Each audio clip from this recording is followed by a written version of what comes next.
Muy buenas tardes, estimados hermanos, mis hermanas, el Señor les bendiga. Les saludo a todos ustedes en el nombre del Señor Jesús, esperando que estén bien, como así también a cada uno de mis pastores, mis pastoras también. Espero que el Señor les esté guardando en este tiempo, espero que el Señor les esté bendiciendo también con todas estas lecciones tan importantes, tan hermosas. He sabido que en muchas de las iglesias ha cobrado un interés enorme el estudio de la palabra del Señor a través de estas lecciones, de las cuales hemos estado con la ayuda del Señor sacando lecciones prácticas, y espero que sea así, que no solamente sea hacernos más conocedor de la palabra, sino más hacedor de la palabra, porque eso es lo importante. Esperando que el Señor nos bendiga en esta hora, vamos a orar al Señor para dar inicio a esta lección número 19 ya de nuestro expositor bíblico. Interesante estudiar la vida de Saúl, Jonatán y también obviamente del rey David. Que Dios nos bendiga, oramos delante de su presencia. Padre Celestial, gracias le damos, Dios mío, por este nuevo día que usted nos ha dado. Ha sido en esta zona un día de lluvia, pero hoy ha salido el sol y ha sido un día muy agradable. Te damos gracias, Señor, porque hasta aquí usted nos ha guardado, especialmente cuando nos permite poder orar y pedir, Señor, su dirección y su bendición sobre este estudio. Te ruego, Dios mío, que bendiga a cada uno de mis hermanos en cualquier momento que puedan ver este estudio, puedan también nutrirse, puedan también tener un corazón dócil y puedan ser edificados, Señor. Te rogamos, Dios mío, ahora tu bendición y tu dirección en este estudio, en el nombre de Jesús. Amén y amén. Gracias al Señor. Bien, ya hemos orado, ahora nos resta leer la lección que tenemos para este día, que la tenemos en el libro Primera de Samuel, capítulo 19, versículos 11 al 24. Yo me voy a tomar la licencia de leer desde el versículo 8 al 24, ¿ya? Esto solamente para hacer un contexto mayor, para ir entendiendo también mejor la palabra del Señor. Nunca está de más leer un poco más, ¿ya? Así que leemos Primera de Samuel, capítulo 19, desde el versículo 8 hasta el final, hasta el 24, y lo hago en el nombre de nuestro Señor Jesucristo. Después hubo de nuevo guerra, y salió David y peleó contra los filisteos, y los hirió con gran estrago, y huyeron delante de él. Y el espíritu malo de parte de Jehová vino sobre Saúl, estando sentado en su casa, tenía una lanza a mano, mientras David estaba tocando. Y Saúl procuró enclavar a David con la lanza a la pared, pero él se apartó de delante de Saúl, el cual hirió con la lanza en la pared, y David huyó y escapó aquella noche. Saúl envió luego mensajeros a casa de David para que lo vigilasen y lo matasen a la mañana. Mas Mical, su mujer, avisó a David diciendo: si no salvas tu vida esta noche, mañana serás muerto. Y descolgó Mical a David por una ventana, y él se fue y huyó y escapó. Tomó luego Mical una estatua y la puso sobre la cama, y le acomodó por cabecera una almohada de pelo de cabra y la cubrió con la ropa. Y cuando Saúl envió mensajeros para prender a David, ella respondió: está enfermo. Volvió Saúl a enviar mensajeros para que viesen a David, diciendo: traédmelo en la cama para que lo mate. Y cuando los mensajeros entraron, he aquí la estatua estaba en la cama, y una almohada de pelo de cabra a su cabecera. Entonces Saúl dijo a Mical: ¿por qué me has engañado así? ¿Y has dejado escapar a mi enemigo? Y Mical respondió a Saúl: porque él me dijo: déjame ir, si no, yo te mataré. Huyó pues David y escapó, y vino a Samuel en Ramá, y le dijo todo lo que Saúl había hecho con él. Y él y Samuel se fueron y moraron en Naiot. Y fue dado aviso a Saúl diciendo, he aquí que David está en Naiot, en Ramá. Entonces Saúl envió mensajeros para que trajesen a David, los cuales vieron una compañía de profetas que profetizaban, y a Samuel que estaba allí y los presidía.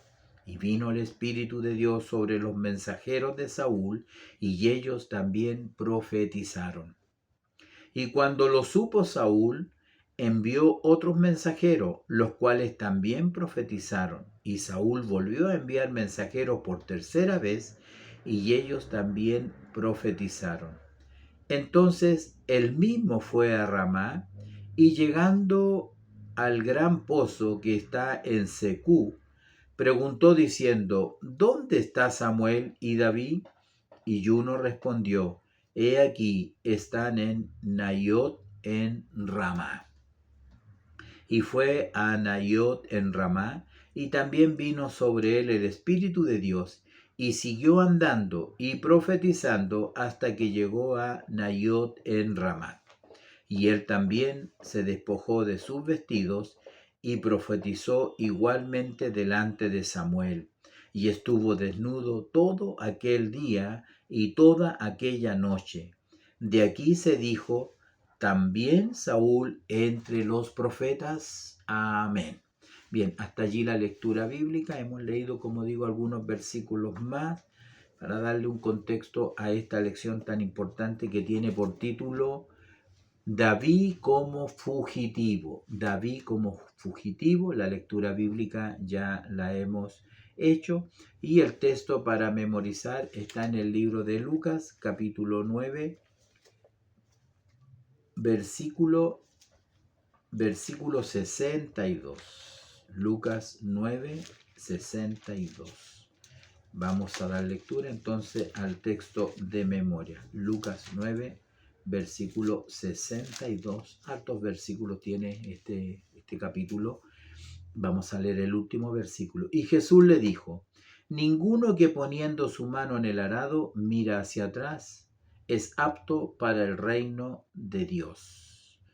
Lucas capítulo 9, versículo 62. ¿Alguna relación tendrá con este tema? Pensamos que, bueno, a pesar de las dificultades y a pesar de los problemas y a pesar de las luchas, las pruebas, los procesos, ciertamente entendemos que cuando Dios quiere usar a alguien, oiga, no lo usa así nomás, lo lleva al proceso, lo lleva a la escuela, a veces al desierto.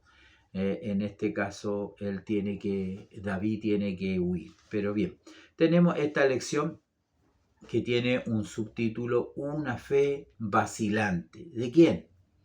Yo deduzco que es de David. ¿Ya? No creo que se esté refiriendo digamos, al rey Saúl, no. Como dice esta introducción, dice que en los relatos bíblicos encontramos las grandes victorias de los hombres levantados por Dios, pero también nos muestran sus sombras, esos momentos de debilidad tan propios de nosotros los seres humanos. ¿Ya? Entonces lo que está diciendo que a pesar, ¿no es cierto?, de las grandes victorias y del éxito que hemos estado mirando en estas lecciones del rey David, todavía no es rey, pero para Dios, recuerde que para Dios hay un texto en la escritura que para él David es su rey, ¿ya? Entonces,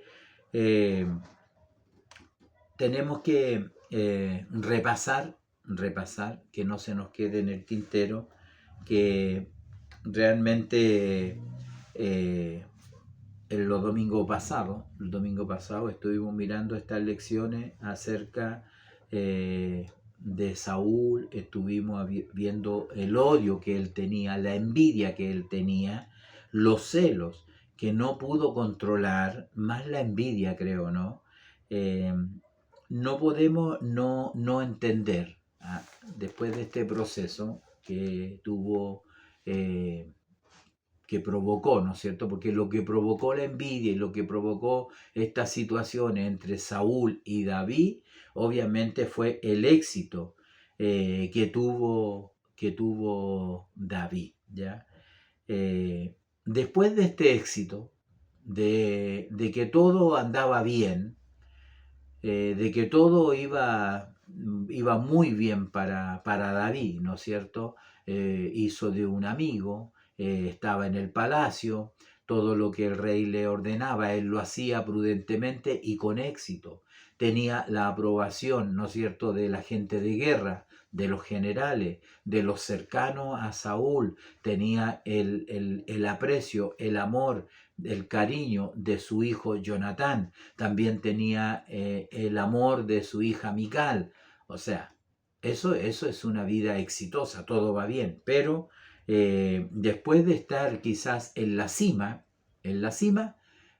bueno, viene una temporada de prueba y eso es lo que vamos a estar mirando en esta hora. Porque hablar de fe, todos sabemos lo que es la fe. Hemos estado en la iglesia y sabemos que la fe es la certeza, la convicción de lo que se espera, de lo que no se ve. Todo eso nosotros lo sabemos y que a través de la fe se producen grandes prodigios y grandes milagros. No, yo quiero hablar un poquito acerca de esa fe vacilante, de esa prueba, de ese proceso que viene después de que el hombre está, ¿no es cierto?, en la cima y ahora empieza a descender, ¿ya? No podemos estar siempre en la cima. Lo dije conversando con alguien, hablando de este tema. Es como lo que pasa en los deportes, es lo que pasa en los campeonatos, en toda disciplina. Algún equipo gana el campeonato, ¿por qué no lo repite al otro año? ¿Y por qué no lo repite al año subsiguiente si son tan buenos? No, es difícil. Es fácil, alguien dijo que no es que sea fácil, pero se puede llegar al primer lugar, se puede llegar al éxito, se puede llegar a la cima, pero mantenerse en el éxito, mantenerse en el primer lugar, mantenerse en la cima, eso es mucho más difícil. ¿Por qué? Bueno, creo que lo dije en algunas lecciones. El éxito a veces nubla la razón, a veces el éxito nos hace mal, a veces el ser mejor que otro también nos hace mal. Y ahí empieza un proceso quizás muy parecido a lo que le pasa a Saúl, que él era el rey, él era el rey, era el hombre más poderoso de Israel. Y él no iba a permitir que un muchacho, que un joven, porque venció a un gigante, le iba a arrebatar el trono. Fue lo que conversamos en las lecciones pasadas. Ese es el contexto, así hay que entenderlo, ¿ya? Entonces, no podemos estar siempre en la cima de la montaña y David tendría que pagar un alto precio, bastante alto en realidad por el éxito que tuvo, ¿ya? A pesar de sus éxitos, no lo... Mire, después que él gana la batalla, después que vence al gigante, acuérdese que 40 días el gigante ofendía a los escuadrones de Israel y nadie era capaz, después de vencerlo, él podría haber estado con los generales, él podría haber estado resguardando la frontera, él podría estar incursionando allí, ¿no es cierto?, contra sus enemigos, los filisteos. No hubo ninguna coronación, no hubo nada de eso en realidad. No hubo nada de celebración en su nombramiento como el nuevo comandante en jefe. No hubo nada de eso. ¿Qué es lo que hubo? Él se convierte en un fugitivo, ¿ya? Él comienza a huir. Y estos son estos cambios que hay en la vida de David, que sin duda alguna es un proceso por el cual el Señor quiere enseñarle a él y enseñarlo a nosotros ahora principios bíblicos para que nosotros no repitamos estos errores que muchas veces se cometen, a veces en el ministerio, a veces en esta escalada en que el Señor sin duda alguna nos honra. Entonces David tendrá que aprender muchas cosas interesantes en la relación que él tiene con el Señor y con sus semejantes. ¿Ah? Ahora David sabe que Dios le ha guardado, que le libró de la muerte en el pasado. Ahora él tiene que entender que ese mismo Dios le va a ayudar a enfrentar los procesos difíciles que vienen en su vida, ¿ya? En su vida. Hay una guerra que se libra entre el ego humano. Hay una guerra en nosotros y que se libra entre lo que nosotros somos, lo que queremos ser y el Espíritu Santo de Dios, porque el Espíritu Santo de Dios es quien a nosotros nos guía a toda verdad y justicia. Entonces hay este ego. Es importante saber cuáles son nuestros sueños, cuáles son nuestras metas. Desde que llegamos al Evangelio, ¿cuál es su sueño? ¿Cuál es su meta? Y ahí es importante saber y dónde se halla Dios en nuestra perspectiva de vida, porque nosotros tenemos que entender que no nos mandamos solos o hacemos lo que a nosotros se nos da la gana. No, no. Eso le pasó al rey Saúl, ¿no? Conociendo el mandamiento, conociendo la orden, él hizo como a él se le antojó. No, nosotros tenemos que saber cuáles son nuestros sueños, cuál es nuestra meta y dónde se halla Dios en nuestra perspectiva, dónde se halla la voluntad de Dios en nuestra vida. O sea, tiene que ir parejita, tiene que ir paralela a la voluntad y el propósito de Dios por el cual Él nos ha llamado. Eso es importante porque, como decía, el ego nuestro, el ego en nuestra vida, hay una lucha ahí constante entre la voluntad de Dios, el Espíritu Santo de Dios y lo que usted y yo queremos hacer. ¿Ah? Usted debe de entender que Dios quiere controlar nuestra vida. Dios quiere controlar nuestra vida. Siempre ha sido así. Siempre ha sido así. Hay muchas personas que han tenido ese conflicto dentro de su vida a un personaje bíblico, en hacer todo lo que puedo hacer para Dios. Eso es lo que uno siempre tiene el deseo. Cuando Dios lo salva, Dios lo perdona, uno quiere hacer muchas cosas para el Señor, ¿ya? Y dejar que Dios haga todo lo que quiere por medio de mí. Es un poco distinto, ¿se fija? Hacer todo lo que puedo hacer para Dios y dejar que Dios haga todo lo que Él quiere hacer a través de mí. Entonces el Señor nos ayude, porque en eso batallamos siempre, ¿no? El ego humano muchas veces va contra la misma voluntad y propósito de Dios. Entonces aquí tenemos en este tema una fe vacilante y es lo que le pasa a David en realidad. David, como leíamos en la lectura bíblica, David libró una batalla. Yo leí del 8, versículo 8, porque en los versículos anteriores encontramos que Jonatán defiende a David en su padre, le da argumentos sólidos para que su padre deje de pensar lo malo hacia David, que era su amigo. Y de hecho dice la escritura que escuchó Saúl la voz de Jonatán y juró Saúl, dice, vive Jehová que no morirá. Entonces, cuando Saúl dijo que él no iba a morir, se lo dice a su hijo, la escritura dice que llamó Jonatán a David, le declaró todas estas cosas, y él mismo trajo a David a Saúl, como que hay una reconciliación aquí, y estuvo delante de él como antes, ¿ya? Entonces, aquí todo va bien, pero el versículo 8 que he leído, volvió la guerra. Nuevamente hay guerra. ¿Y qué dice el versículo 8? Salió David, peleó con los filisteos y los hirió con gran estrago y huyeron delante de David. ¿Y qué ocasionó esto?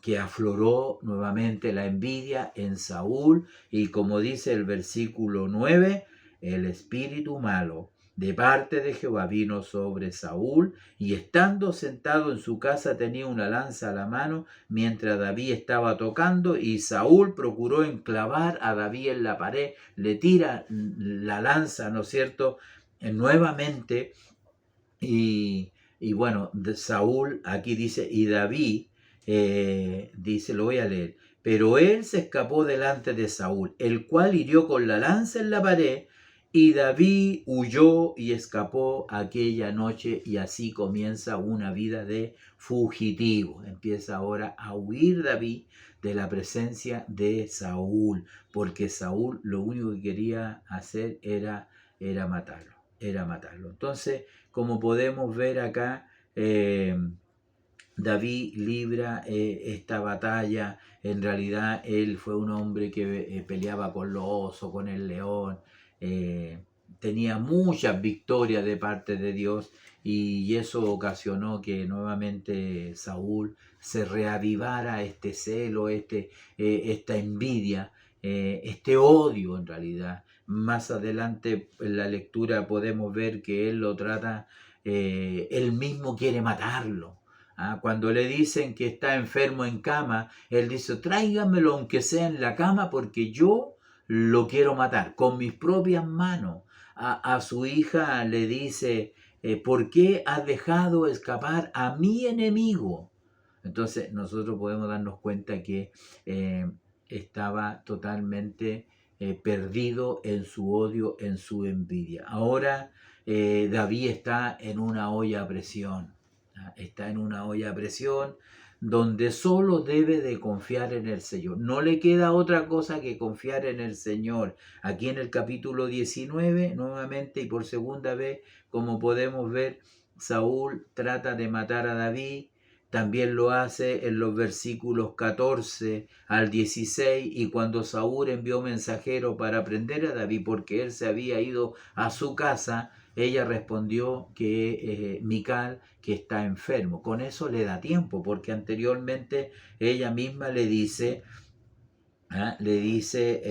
y Mical su mujer avisó a David cuando lo fueron a ver a su casa, y le dice, si no salvas tu vida esta noche, mañana serás muerto. Y lo descolgó por la pared para que él se escapara, para que él pudiera huir. Y se fue y huyó y escapó.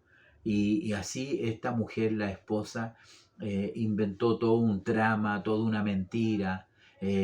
Puso una estatua ahí en la cama, simuló que David estaba allí durmiendo enfermo, pero todos sabemos que no. Eso ganó tiempo para que David pudiera huir y escaparse, y como dice aquí la palabra del Señor, David se fue a Rama, ¿ya? Entonces es interesante ver cómo estos hechos, estas situaciones que están sucediendo en la vida de David, que él no la buscaba, pero está forzado a huir, está forzado a escapar, está forzado a tener que arrancarse prácticamente. Es una olla de presión para él. En cualquier momento él, podríamos decir, va a tirar la toalla en realidad. Está siendo presionado día tras día. Saúl lo perseguiría todo el resto de su vida. Saúl era el hombre más poderoso. Él tenía un ejército que perseguía a David por todas partes, por todos los lugares. Entonces podemos aprender algunas lecciones importantes, hermanos, de este pasaje que tenemos aquí, que vamos a revisar en realidad en el corto tiempo que podemos tener. Primero, yo creo que hay que reconocer que David en realidad tuvo que aprender muchas lecciones. David, siendo el escogido de Dios, siendo el hombre ungido de Dios, siendo el hombre que escribió muchos salmos, falló muchas veces también, falló muchas veces. Hay que considerar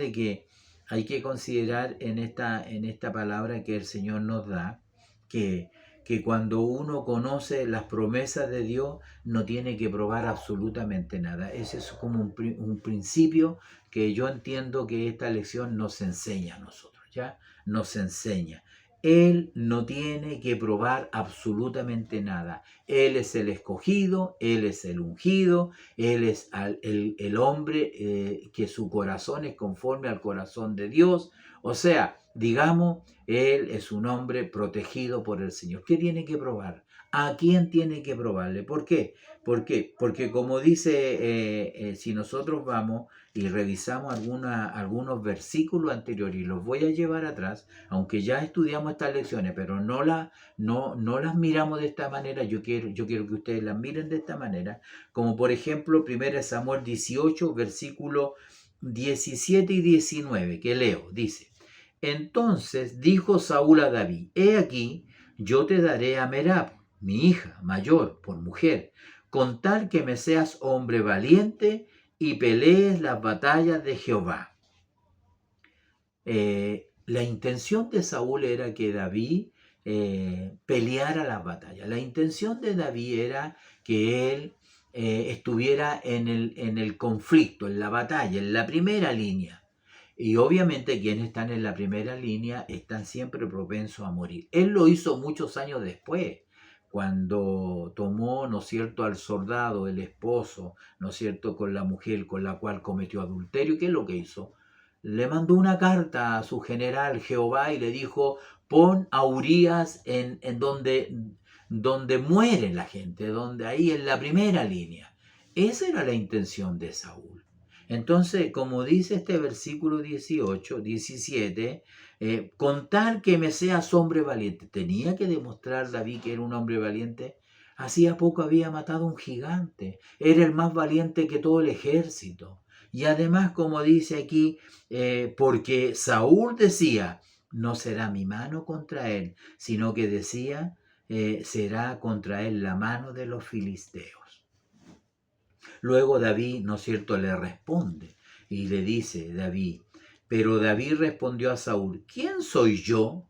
¿O qué es mi vida? ¿O la familia de mi padre en Israel para que yo sea yerno del rey?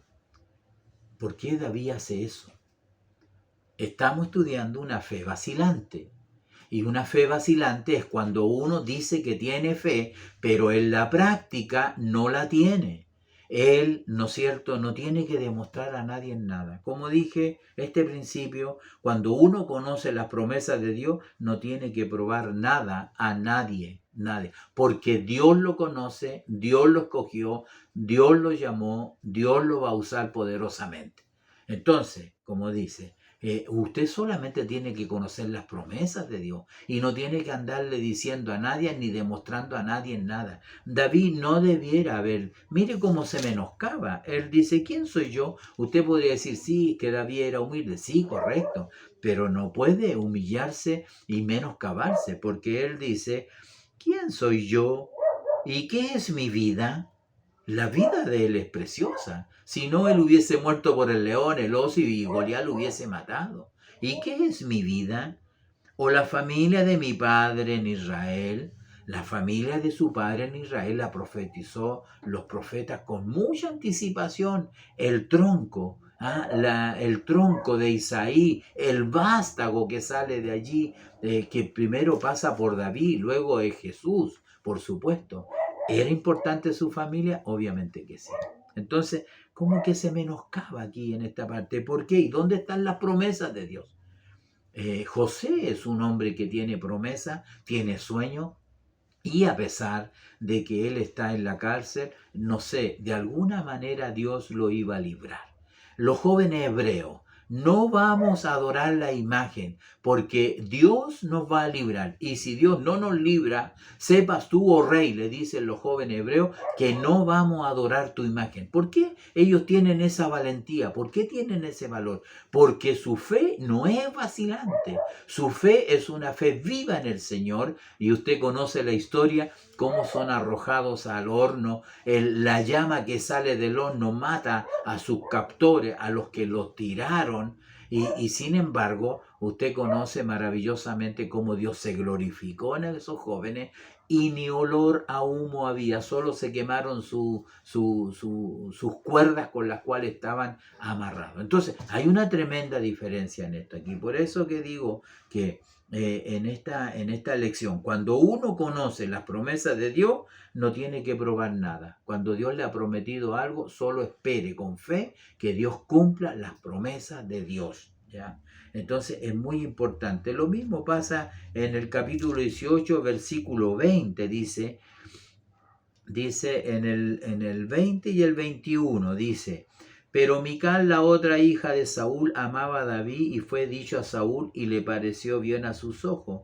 Y Saúl dijo, yo se la daré para que sea por lazo, para que la mano de los filisteos sea contra él. Dijo pues Saúl a David por segunda vez, tú serás mi yerno hoy. El versículo 25, y Saúl dijo, decid así a David, el rey no desea la dote, sino siempre pucios de filisteos para que sea tomada venganza de los enemigos del rey. Pero Saúl pensaba hacer caer a David en manos de los filisteos. O sea, digamos, David está en las manos de Saúl en realidad, y él hace lo que quiere, le pide, ¿no es cierto?, 100 prepucios como dote para darle a Mical su hija.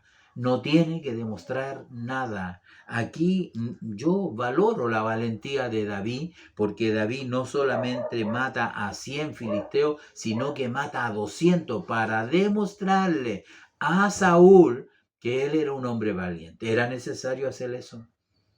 Yo creo que cuando uno tiene las promesas de Dios, tiene que actuar conforme a esa promesa. Eso es fe.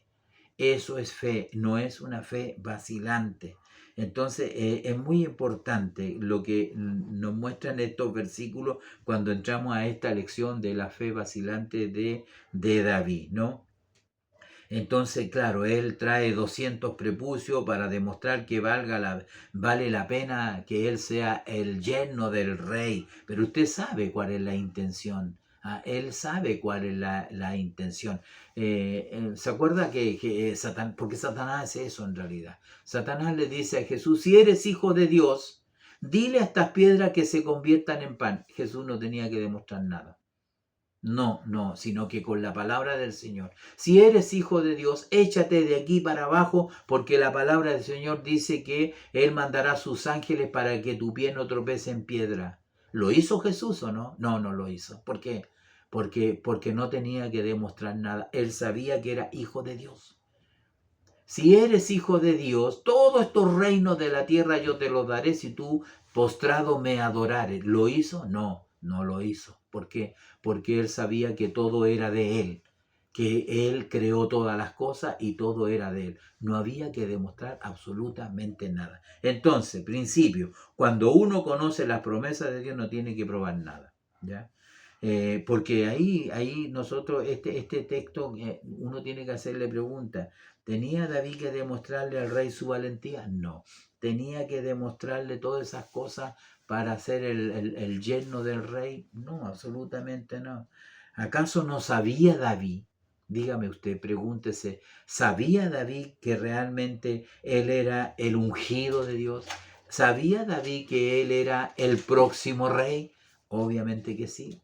Obviamente que sí. ¿Y por qué? ¿Por voluntad de Saúl? No, por voluntad de Dios. Entonces, ahí vemos cómo él responde en estos versículos. Entonces, en el ministerio tampoco tenemos que demostrar nada, tampoco tenemos que levantar la mano, tampoco tenemos que ofrecernos, porque si el Señor, como digo yo, si Dios a usted le da, a mí me da, ¿no es cierto?, la semilla del Evangelio. Yo debo de pensar y decir, Señor, ¿dónde está el campo? Nada más, para sembrar, porque si no, no me darías esta semilla para sembrarla.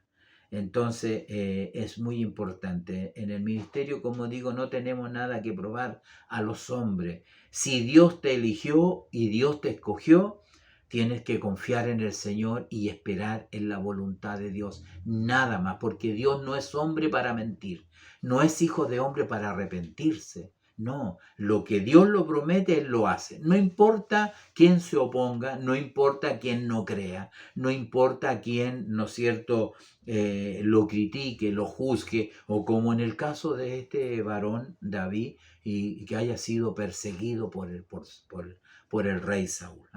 Como creyentes, no vivimos, ni servimos, ni trabajamos para lograr que se nos acepte como creyente. Si usted es un verdadero hijo de Dios, un verdadero creyente, usted no vive, no sirve, ni trabaja para lograr que a usted lo acepten, porque es probable que no lo acepten como no aceptaron a Jesús. Pero eso no pone en duda que su ministerio que él tenía, él lo cumplió a cabalidad en obediencia al Padre. El Espíritu de Jehová está sobre mí y me ha ungido el Señor para dar libertad a los presos, apertura a la cárcel, para darle vista a los ciegos, etcétera, etcétera. Y Jesús lee esa profecía delante de la gente y dice, hoy se ha cumplido esta profecía delante de sus ojos. No tenía que demostrar absolutamente nada, ¿ya?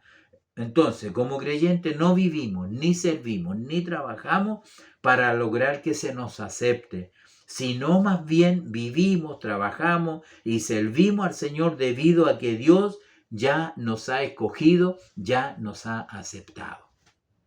Y eso es lo que David tenía que entender. Y por eso él tiene una fe vacilante, porque empieza esta olla de presión y empieza esta persecución. En algún momento, de hecho, por ahí hay un texto en que él le dice, ¿no es cierto? Aquí le dice que... Aquí, mire, lo encontré en el capítulo 20. Él dice que se encontró con Jonatán, y dice, y renuevan el pacto, y él dice, le dice David, estas son palabras de David, ciertamente vive Jehová y vive tu alma, que apenas hay un paso entre mí y la muerte. ¿Qué está diciendo David? ¿Qué está diciendo David? Que ciertamente hay un paso entre mí y la muerte. No, no, no. Las promesas de Dios son grandes y se cumplen y son muy poderosas, ¿ya? Entonces, más bien servimos, vivimos, trabajamos para el Señor, debido a que Dios nos ha escogido, nos ha llamado y que Dios no se ha equivocado, ¿ya? Yo no sirvo a Dios para poder demostrar que valgo algo. Usted no sirve a Dios para demostrarle si Dios lo conoce. Dios sabe lo que hay en su corazón. Él sabe el Señor. Sino que servimos a Dios porque en su libro santo, en su soberanía, en la voluntad de Dios, Él ya ha declarado que usted es digno. Aquí en la respuesta al rey Saúl, él se encuentra indigno. No, nosotros somos dignos delante del Señor. Ahora, no por nuestros méritos, no por nuestras capacidades, no por nuestra inteligencia, pero nosotros somos dignos porque Él nos escogió antes de la fundación del mundo y somos dignos en la persona de nuestro Señor Jesucristo. Mire qué bonito, mire qué interesante. Nunca se menoscabe delante de nadie, nunca se menoscabe delante del adversario, del enemigo, aunque sea perseguido. Su confianza tiene que estar siempre delante del Señor, que es lo que lea Efesios, lea los primeros versículos y allí usted se dará cuenta que realmente no podemos menoscabarnos delante del Señor. El segundo principio que encontramos en lo que ya hemos leído y en lo que es la vida de David, porque aquí vamos a dar un salto más o menos grande. Después vamos a ver que David perdona a Saúl cuando él ya está huyendo por muchos años. Lo segundo es cuando uno conoce ahora la fidelidad de Dios, no debe de temer nada, ¿ya? Cuando uno, ¿no es cierto? Cuando uno conoce las promesas de Dios, no tiene que probar nada, pero cuando uno conoce la fidelidad de Dios, no tiene que probar absolutamente nada, porque Dios es fiel, no hay otro como Él, ¿ah? El día que Jonatán, ¿no es cierto? Como decía acá, él tenía mucho miedo, David tenía temor, cuando Dios era fiel. Ahí está, 1 Samuel capítulo 20, versículo 3, léalo, repáselo realmente.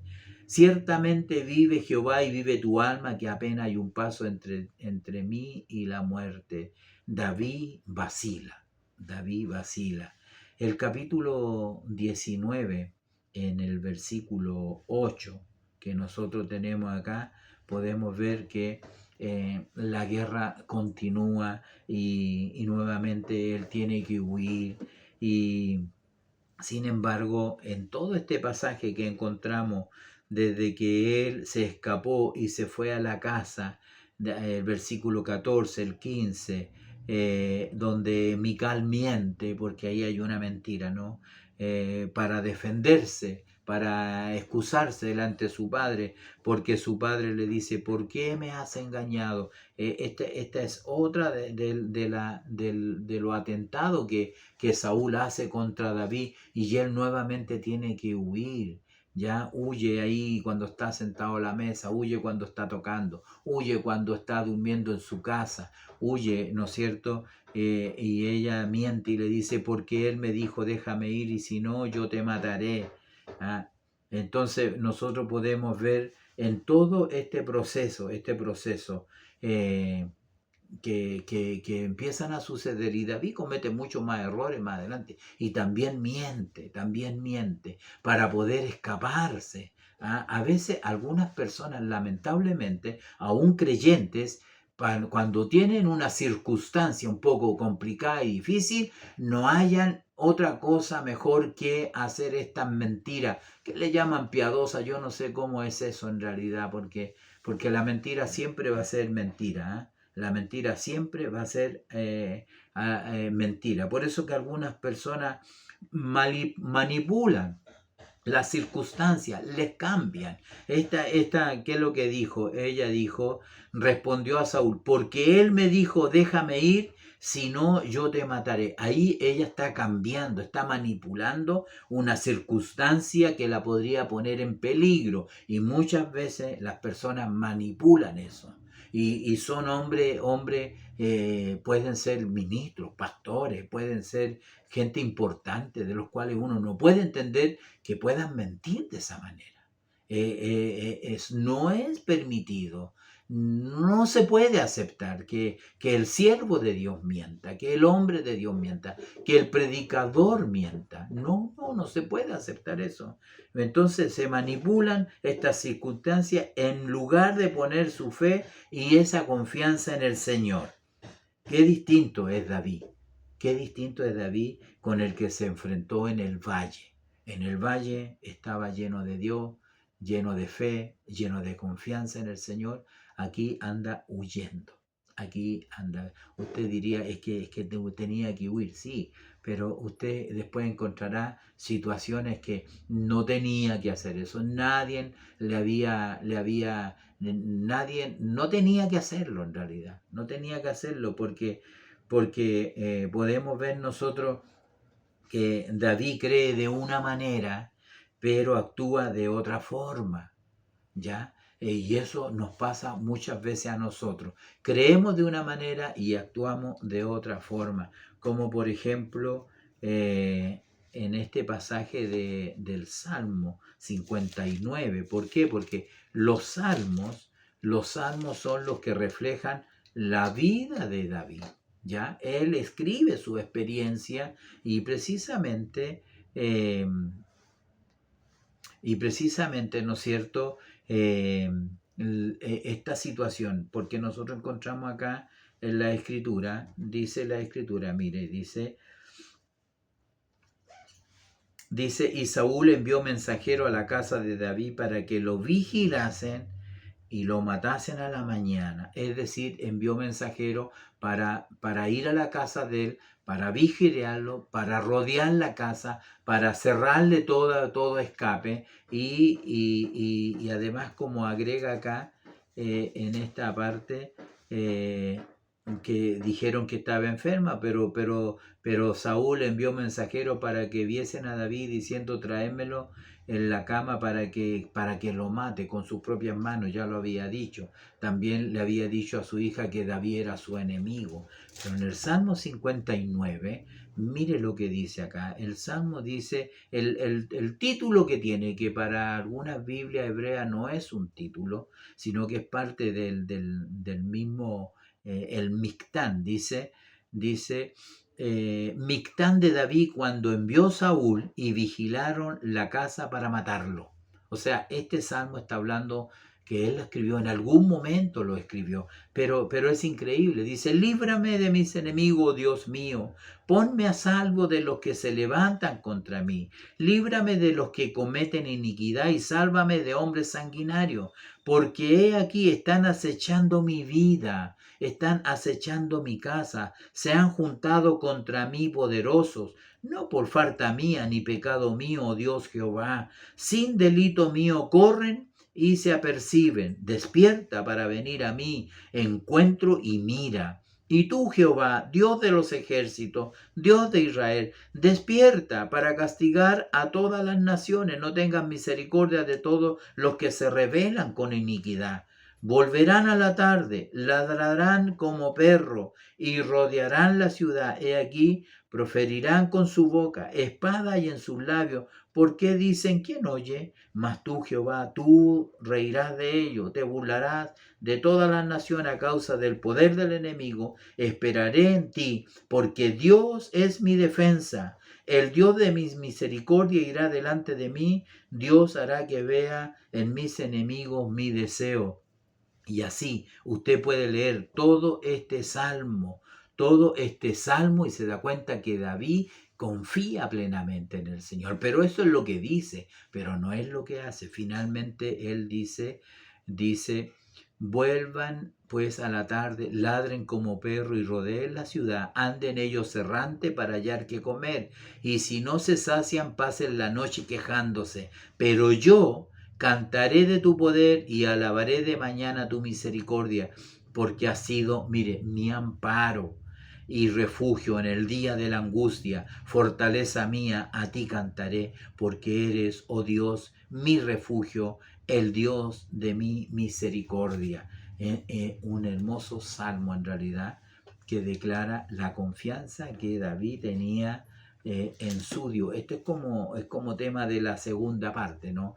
Porque ciertamente Dios le protegió, Dios le guardé, pero a mi modo de pensar pienso que él cometió algunos errores en esta huida en realidad que él tuvo. Por eso que cuando uno conoce la fidelidad de Dios, que Dios es fiel, no debe de temer nada. No, porque nuestra vida está en las manos de Dios, o como lo dije en algún momento, mi vida está en la mano de Dios y en la mano de los hombres. Usted sacará sus propias conclusiones, porque quien está en la mano de Dios, obviamente nadie dice, me lo arrebatará, dice el Señor, ¿ya? Entonces, es distinto, este David es un poco distinto a ese David que entró al valle y enfrentó al gigante. Aquí lo descolgaron por una muralla con una soga. Dios es fiel, pero David tiene una fe vacilante, ya, una fe. Cuando se conoce en realidad la comunión con Dios, inclusive en todos los procesos porque Dios le quita todo al final, ¿ah? Él se siente solo en algún momento en la cueva de Adulán, escondido, él se siente solo, él se siente perseguido, aún tenía 400, luego 600 hombres, pero él se siente solo en realidad. Entonces, pero cuando se conoce la comunión con Dios, cuando usted tiene comunión con Dios, es posible hacerle frente a cualquier situación, inclusive a la pérdida de un amigo, porque él pierde su amigo en algún momento. El capítulo que continúa, el 20, es toda una historia penosa donde se reencuentran, donde llora uno con el otro, donde David ya nunca más vuelve a ver a su amigo y Jonatán muere con lealtad a su padre junto a él allí en el monte Gilboa, y David finalmente llora la muerte de Saúl y especialmente la muerte de su amigo. Cuando usted tiene comunión con el Señor, puede pasar todos esos procesos difíciles, ya, frente a la pérdida de un amigo, a la pérdida de un hijo, a la pérdida de un padre o de una madre. Cuando usted tiene comunión con el Señor, puede pasar todos esos procesos refugiado bajo la mano poderosa del Señor. Le puedo decir eso con mucha seguridad, ¿no? Volvemos a este capítulo 19, como decía, bueno, en los primeros versículos que no se leyeron, él aboga por su amigo. David dependía de la amistad de Jonatán. Aquí podemos ver cosas muy interesantes, cómo Dios finalmente guarda al Señor. Cuidado por Dios en su huida. ¿Ah? Alguna referencia de allí, 2 Corintios, porque las armas de nuestra milicia no son carnales, son para derribar fortalezas. Nosotros sabemos que Dios es el que pelea por nosotros. ¿Ah? ¿Qué le dice Jonatán a David? Saúl, mi padre, procura matarte. Saúl ya había tratado de matarlo 2 veces, muchas veces, agotó todos los medios para matar a David. Procuró que la mano de sus enemigos, los filisteos, mataran a David. También le dio a su hija con la misma intención, ya lo dijimos en este tema, con la misma intención. Más Saúl decía, no será mi mano contra él, sino que será la mano de mis enemigos, los filisteos. También Saúl envía mensajeros a la casa de David para que lo vigilen y lo matasen en la mañana. Cuando fracasa todo su plan, envía mensajeros, ¿no es cierto? Cuando él huye a Ramá a encontrarse con Samuel, envía mensajeros. ¿Y qué pasa con los mensajeros? Los mensajeros, viene el Espíritu de Dios y los toma a ellos y comienzan a profetizar. Envía otros mensajeros más y sucede lo mismo. Por 3 veces envía mensajeros y finalmente él, podemos ver que en todos estos peligros que he nombrado, que hemos estado mirando en esta lección, en todos estos peligros encontramos que Dios cuidó a su siervo David y guardó su vida. Eso es lo que dice, cuidado por Dios en su vida. Ya a pesar de las vacilaciones mencionadas que yo he estado mirando profundamente en el texto bíblico, David en su vida sabe bien dónde recurrir, sabe que no hay un lugar más seguro que bajo el amparo de Jehová y decide ir donde el profeta Samuel. Eso es lo que hace. Aquí dice para buscar de protección. La verdad que el único que nos puede proteger a nosotros es el Señor. Él acampa a nuestro alrededor y nos defiende y nos guarda del hombre malo, del perverso, de las calumnias, de las mentiras, porque curiosamente es increíble cómo el enemigo hace su trabajo levantando calumnias, mentiras, inventando cosas para destruir a alguien, ¿no? A alguien al cual Dios favorece. Cuando Dios favorece a alguien, ojo, hay que tener mucho cuidado en realidad, ¿no? Entonces podemos ver que en todos estos peligros Dios cuidó a su siervo. La protección de Dios, como digo en este pasaje, que nos quedan unos pocos minutos, llega como al extremo, digo yo, porque aún los enemigos los hace profetizar. ¿Cuál es la intención que Dios hace eso? La única intención es guardar a su escogido, a su ungido. Alguna vez usó los cuervos para alimentar al profeta, que estaba desanimado, que estaba caído, y lo único que deseaba era morirse allí bajo el enebro, pero el Señor le envió los cuervos que le traían carne y él bebía agua del arroyo. Entonces no es algo nuevo, Dios siempre va a cuidar a los suyos. Finalmente el capítulo 19, los versículos 24, 23, 24, el Espíritu de Dios viene sobre Saúl y él anda profetizando hasta que llega a Nayot en Ramá, y él también se despoja de su vestido y profetizó igualmente delante de Samuel, y estuvo desnudo todo aquel día, toda aquella noche, y se dijo también Saúl entre los profetas. Bueno, uno podría interpretar muchas cosas, hay muchas personas que interpretan estos pasajes. ¿Qué podríamos decir? Quizás lo más simple, que Saúl delante de Dios no era absolutamente nada. Si él era rey, no tenía corona. Si él vestía trajes de gala, trajes espléndidos como monarca, quedó totalmente desnudo. Así estamos siempre nosotros delante del Señor, ¿no? No es nuestro ropaje, no es nuestros cargos, no son esas cosas, las cosas importantes cuando estamos delante del Señor. Por eso que creo que el único propósito de Dios de que el Espíritu de él cayera sobre esta gente, no era gente buena, era gente mala, era gente que perseguía, ellos eran tan malos como el rey Saúl, ¿ya? Sin embargo, Dios hace eso. Otras explicaciones, bueno, pueden haber muchas en realidad. Si Dios hizo hablar un asna, en realidad, él puede hacer muchas cosas, ¿no? Si Él puede enviar un espíritu malo, no es un ángel bueno, es un espíritu malo, pero Dios tiene autoridad sobre toda potestad, sobre toda tiniebla, ¿ya? Entonces, mientras esto sucedía con Saúl, entonces David, según el capítulo 20, versículo 1, dice: después David huyó a Nayot en Ramá y vino delante de Jonatán.